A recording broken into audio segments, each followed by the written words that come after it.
New CEO fired me for being too old after 27 years of loyalty, innovation, and delivering results. His exact words? "We need young energy and leadership. No warning, no conversation. Just a termination letter and a forced handshake." I left quietly. But what happened next? My name is Raymond. I was never the kind of man who needed the spotlight to feel valuable. I showed up early, stayed late, and made decisions based on what was right, not what looked good on a quarterly report. For 27 years, I was part of the fabric of that company. Not just a manager, not just an operations guy. I knew the business inside out, the old systems, the client expectations, the team rhythms, even the flaws baked into the original contracts from 2 decades ago. And I wasn't clinging to the past. That's the irony. I adapted, quietly, efficiently. I trained the younger hires, guided restructures, learned new tools. I was the one they called when things went sideways because they knew I wouldn't panic. I'd fix it. So when the CEO stepped down last fall and the board brought in someone new, younger, louder, slick, I didn't flinch. Change is part of growth, I thought. I'd seen 3 CEOs come and go. I'd survived all of them. But this time felt different. The first time we met, the new CEO didn't ask me about operations. He asked about my retirement plans. I told him I wasn't going anywhere, not yet. Still felt sharp, still delivering results. He smiled, one of those tight, polite smiles that didn't reach his eyes, and moved on. That was the first red flag. The second came during a quarterly review. My team had just wrapped a 6-month logistics overhaul that saved the company $1.3 million annually.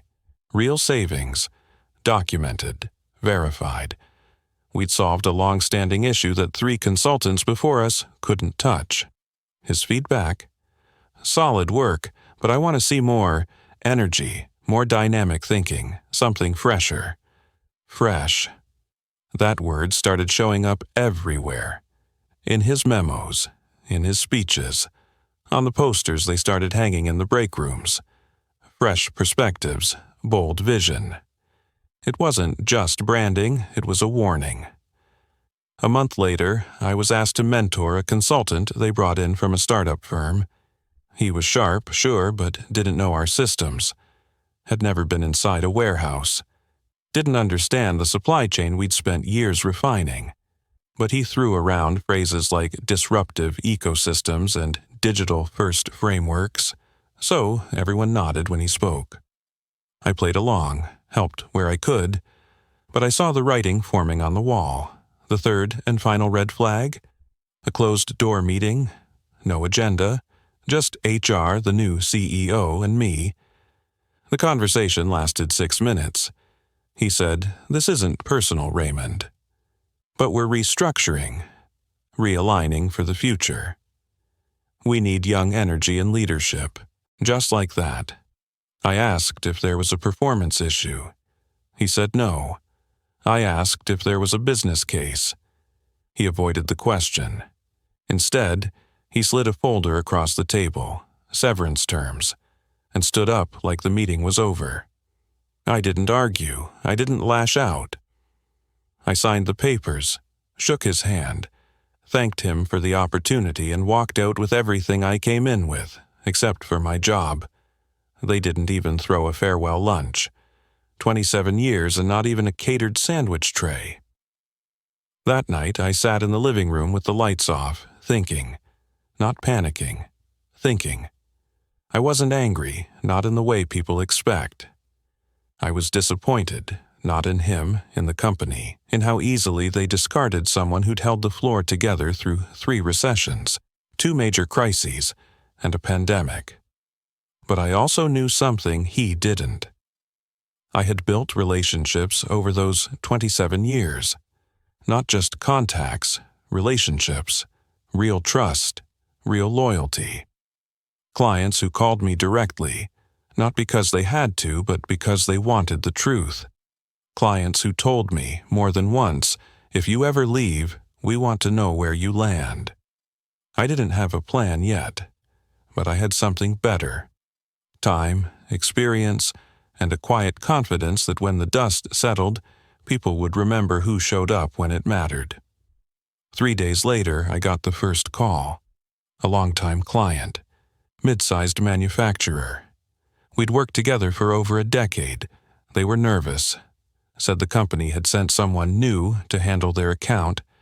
Someone who didn't know the history, didn't understand the urgency behind a major seasonal rollout. They asked if I was still consulting. At that moment, I realized I didn't have to wait for the next door to open. I could build one. I didn't pitch them. I just listened. Then the second call came, then a third. Within 2 weeks, 5 clients had reached out, all saying the same thing. We want someone who understands the way we work.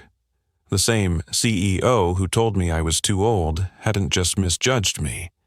He'd misjudged the relationships that were holding their top-tier contracts together. I wasn't trying to steal clients. I didn't have to. They came to me. By week 3, I rented a small office near the industrial park. Nothing fancy, just clean, reliable, quiet. I filed paperwork, created a business email, set up a basic system to keep everything organized. No launch party, no press release, just work. Real work. The kind they used to trust me with. And slowly, the volume picked up. Small contracts, then bigger ones, then referrals. I hired an assistant, then 2. All of them experienced, detail-oriented, calm under pressure. Not fresh, focused. Meanwhile, I started hearing things. The consultant, the new CEO, brought in. He'd redesigned the reporting dashboards but missed a critical logistics error that delayed a major shipment by 3 weeks. One client canceled, then another. They were calling me. Quietly, directly. Not with drama, with a request, "Can you help us stabilize this?" That word, stabilize, stuck with me. That's what I'd always done. Not chase headlines, not throw buzzwords around, just steady the ship. By the time the company realized what was happening, I had already signed 6 former clients. Not because I undercut them, because I understood them. The CEO never called, never reached out. But I heard through one of my former colleagues that a board member asked in a meeting, "Why did we lose every legacy account within 3 months of restructuring?" No one answered. They thought age was the problem. Turns out, experience was the asset they couldn't replace. They thought age was the problem. Turns out, experience was the asset they couldn't replace. By the 4th month, I wasn't just covering bills. I was turning down work. The truth is, I hadn't planned for any of this. I'd never dreamed of starting my own firm. For nearly 3 decades, my identity was tied to one company. I gave them everything, my time, my weekends, my loyalty. I never kept a side hustle, never built a personal brand, never collected awards or tried to be seen. I worked. That was it. But being pushed out like that, not for failure, not for misconduct, but simply for being seen as finished, it forced me to ask myself a question I hadn't asked in years. What do I still want to do? The answer surprised me. I didn't want to retire. I didn't want to slow down. I wanted to build something.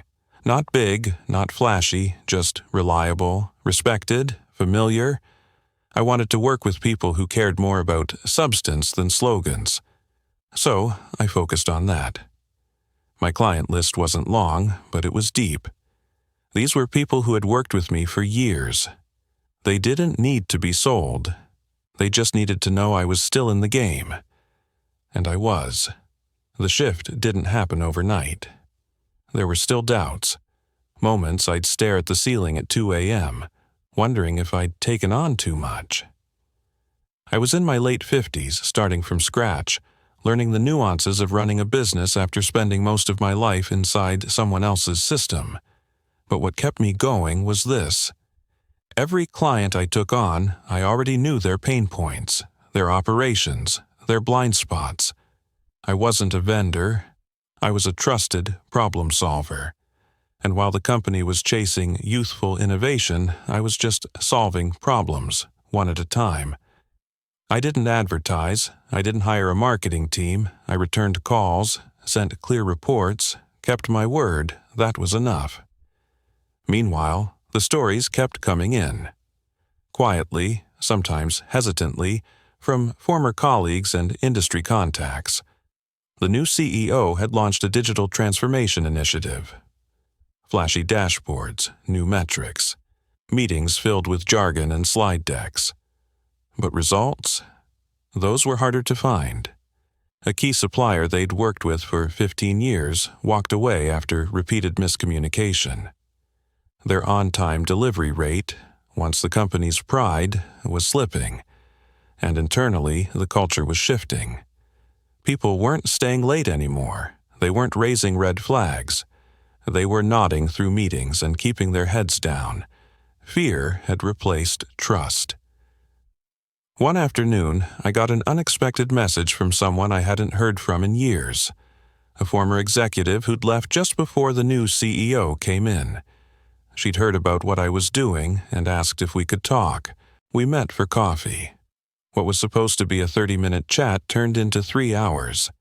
She told me, "Raymond, the industry needs people who know what they're doing, not just people who sound good in investor briefings." That conversation shifted something in me.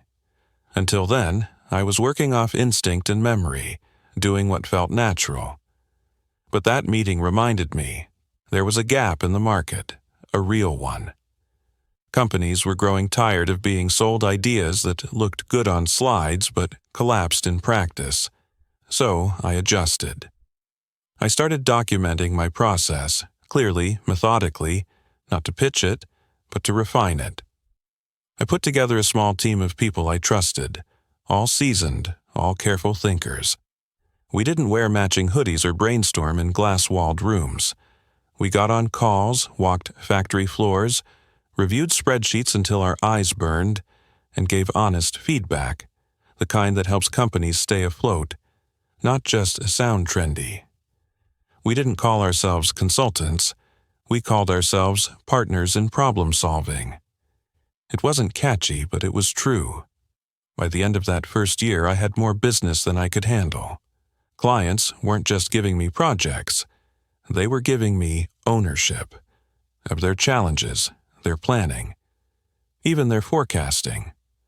One called and said, "We don't care what your age is. We care that things run right when you're involved." And that's when it hit me. They weren't staying because I was cheap or available. They were staying because they felt safer with me in the room.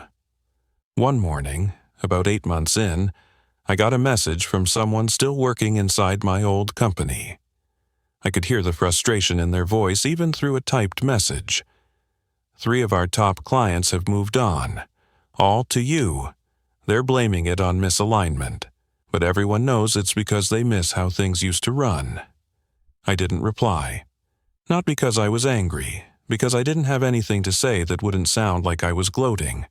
I wasn't. I was grateful. Quietly. Deeply. Every one of those clients had given me a shot not out of sympathy, but out of trust. They didn't care that I wasn't on a trending podcast or writing white papers. They cared that I showed up, understood their business, could make a decision that wouldn't need to be corrected 6 months later. That's the part the new CEO never understood. Innovation is only as good as the foundation it's built on. And sometimes the foundation is a guy in his 50s who's been watching every moving part for 2 decades. Eventually, word spread. Other professionals, also quietly pushed out, not because they couldn't perform, but because they didn't fit the new culture, started calling me. One said, "They told me I wasn't keeping up." I just wanted to know, "How did you get back up again?" I told him the truth. I didn't jump into something new. I stepped into what I already knew and did it better. No revenge, no viral LinkedIn post, just work, real work. And slowly, something unexpected happened. I began to enjoy it again, not just the results, the process, the phone calls, the problem solving, even the late nights. For the first time in years, I wasn't managing politics. I was solving problems. And clients noticed. That year, I got invited to speak at a closed-door roundtable of operations heads. I hadn't spoken at an event in over a decade, but they wanted perspective, not theory. I shared what I'd learned. The room was silent. Not because it was dull, but because it was real. Afterwards, one executive came up and said, "That was the most honest thing I've heard in 5 years." That stuck with me, because I wasn't trying to be bold, I was just telling the truth. And in a world full of noise, truth is starting to feel like a rare currency. So here I am now, 2 years out, running a steady, profitable firm with a team of 5. No investors, no debt, just clients who trust us and people who care. I don't miss the old job, I miss some of the people, the quiet hallway chats, the sense of shared rhythm.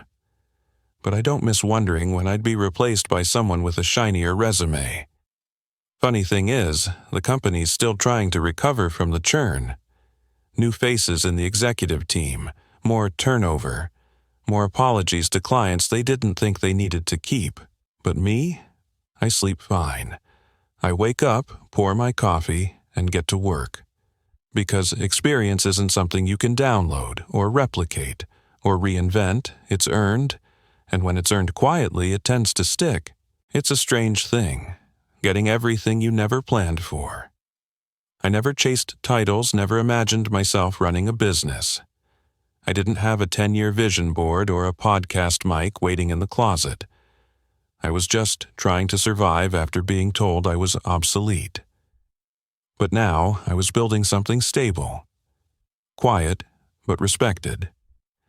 Clients were coming back, not because I made promises, but because I kept them. Still, I wasn't naive. I knew that success didn't mean security, not anymore.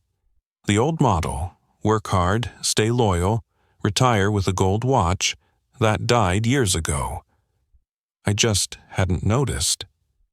Or maybe I didn't want to believe it. But the new model, it wasn't built on loyalty, it was built on leverage, on who had it and who didn't. That's why I didn't relax after that first year of growth. I reinvested, not in ads, not in branding, in people. I brought on a systems expert I'd known for 15 years, someone who had been quietly laid off from another company during a restructuring. The kind of person you only notice is missing when things start breaking. I brought on a project manager who didn't have a flashy resume but knew how to listen, how to keep things moving without making noise.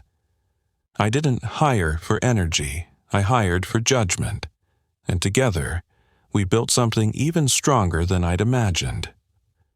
Word started to spread beyond the old network. I got a message one day from a firm I'd never worked with before. Mid-sized, family-owned, struggling with the same problems I'd seen a dozen times. The owner said, "I've worked with 3 different firms in the last 18 months. Each one promised innovation. I just need someone who understands how the pieces fit."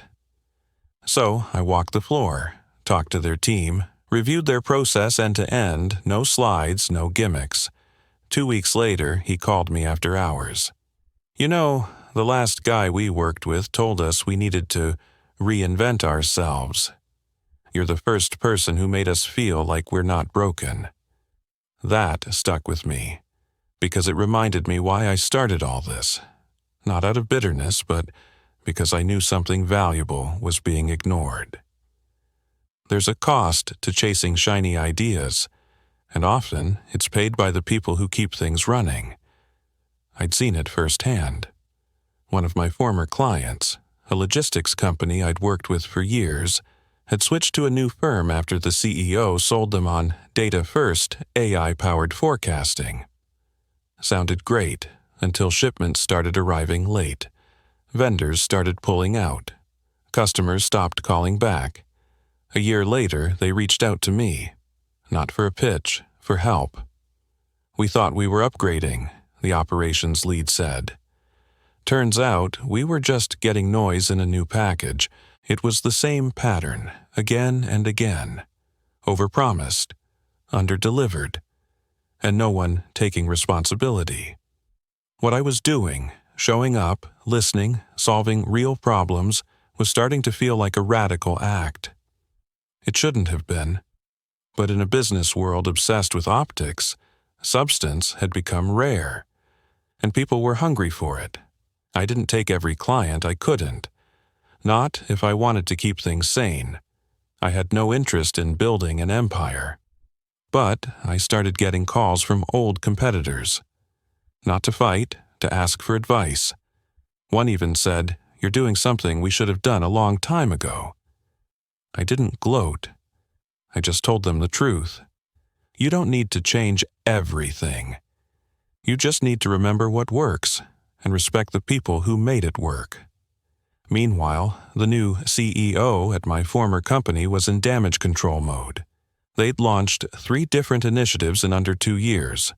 Laid off staff, rehired, rebranded, rolled out a bold culture refresh with new values printed across the walls. But none of it was sticking. Clients didn't care about slogans, they cared about results, and the results were uneven. I didn't wish them failure. Honestly, I didn't wish them anything. I was busy. That fall, one of my original clients asked me to step into a new role, informal but central. Not as a consultant, as an advisor, not for optics, but for decisions. I agreed, not because I needed the money, but because I cared. And that's something I've learned in this new chapter. When you care, you become harder to replace. Not because of your title or your bill rate, but because people remember how you made their job easier, how you solved the thing no one else noticed, how you didn't need to be convinced because you already understood. One morning, I got an email from someone I hadn't spoken to in nearly a decade, a former junior associate who'd moved across the country, now working in a senior role. He wrote, "I saw your name come up in a meeting today. One of our partners said you actually listen. Just thought you should know that people notice." That hit me harder than I expected, because for years I thought I was invisible. Now, it turns out, I was remembered. Not for being loud, but for being consistent. And honestly, that's all I ever wanted, to do the work, to do it well, to matter, not in headlines, but in the quiet rooms where decisions are made. I never got my old job back, never asked for it. But I did get something better, the chance to build something that reflects who I am, not who someone else thinks I should be. And that's worth more than any title they took away. By the second year, I started mentoring quietly, people in transition, pushed out for the same reason I had been, too old, not dynamic, not aligned with the new direction. I didn't give them speeches. I gave them space, clarity, and a reminder. Experience isn't dead, it's just been mislabeled. Sometimes I wonder if they ever think about what happened. Not out of spite, just curiosity. Whether, behind all the company slogans and investor updates, there's ever a moment when that new CEO pauses, maybe while looking over a client report or sitting in some hotel ballroom waiting for a keynote, and asks himself, "Did we get that one wrong?" I'll never know. And it doesn't matter. By now, enough time has passed that the people who needed to leave have. Quietly. Most didn't cause a scene. No big announcements, no long LinkedIn posts. Just a quiet packing of the office, a handshake, and a door that didn't swing back open. But the impact, that stayed. Because when enough people with memory and skill walk out of a company, what's left behind is a shell, shiny but hollow. That's what I saw happening there from a distance. The faces changed, but the problems didn't. The slide decks got prettier, but the execution kept slipping. People talked about new energy, but they whispered about uncertainty. And while that old place kept spinning, I kept building. Slowly, carefully, with people who weren't chasing clout but trying to do good work. That was my focus. I wasn't in competition with anyone. I wasn't trying to prove anything. I had nothing to prove. All I wanted was to work in a place where experience wasn't seen as a liability. And I wasn't alone in that. One of the best calls I ever got came from a former client who had referred us to someone new, a fast-growing group out of the Midwest, scaling too fast to keep up with their own processes. I joined the call just to help them make sense of what they were facing. At the end of the hour, their operations director leaned in and said, "You're the first person who's actually helped me breathe in months." That stuck with me, because I remember being in that chair, overwhelmed, uncertain, and not sure who to trust. And now, somehow, I had become the one helping others stay calm in the storm. It wasn't magic, it was just time. Time spent learning how things really worked. Time spent listening, failing, adjusting, showing up when it wasn't easy. That's the thing they never put in performance reviews, the years you spend becoming someone people can depend on. And those years, they matter. They're what turned this quiet little consultancy into something people respected. We weren't flashy. We didn't throw around jargon or act like we had the answer to everything, but we kept getting results. And people noticed. By the third year, my schedule was full. Not with cold calls or desperate pitches, with conversations, referrals, quiet meetings that turned into long partnerships. And one afternoon, as I wrapped up a call, I got a message that made me stop in my tracks. It was from the new CEO. Not a form letter, not an assistant, director, brief. It said, "Would be open to a conversation if you're willing. We're rethinking a few things. No apology, no flattery, just that." I stared at the message for a long time. Not because I didn't know how to respond, but because, in that moment, I realized something. I didn't need the meeting, not because I held a grudge, I didn't, but because I was no longer operating from a place of lack. That meeting, a year or two earlier, I might have wanted it. Not to take revenge, just to hear the words, "You were right." But now, I didn't need to be right. I was doing the work. I was living it. The proof was in the stability I'd built, the people I'd helped, the business that didn't need to shout to be heard. So, I wrote back, simple. "Thanks for the note. I'm focused on current clients at the moment, but I wish you the best as you rethink your direction." That was it. No bitterness, no need to burn a bridge, just closure. Because the truth is, you don't always get justice in the way you expect. Sometimes it doesn't look like revenge or vindication. Sometimes it looks like peace, like waking up in the morning and not feeling like you have to prove your worth to anyone. Like knowing that your time, your real time, the years you gave, wasn't wasted, even if someone else failed to recognize it. I've learned that age isn't a liability. It's a filter. It reveals who values wisdom and who only values image.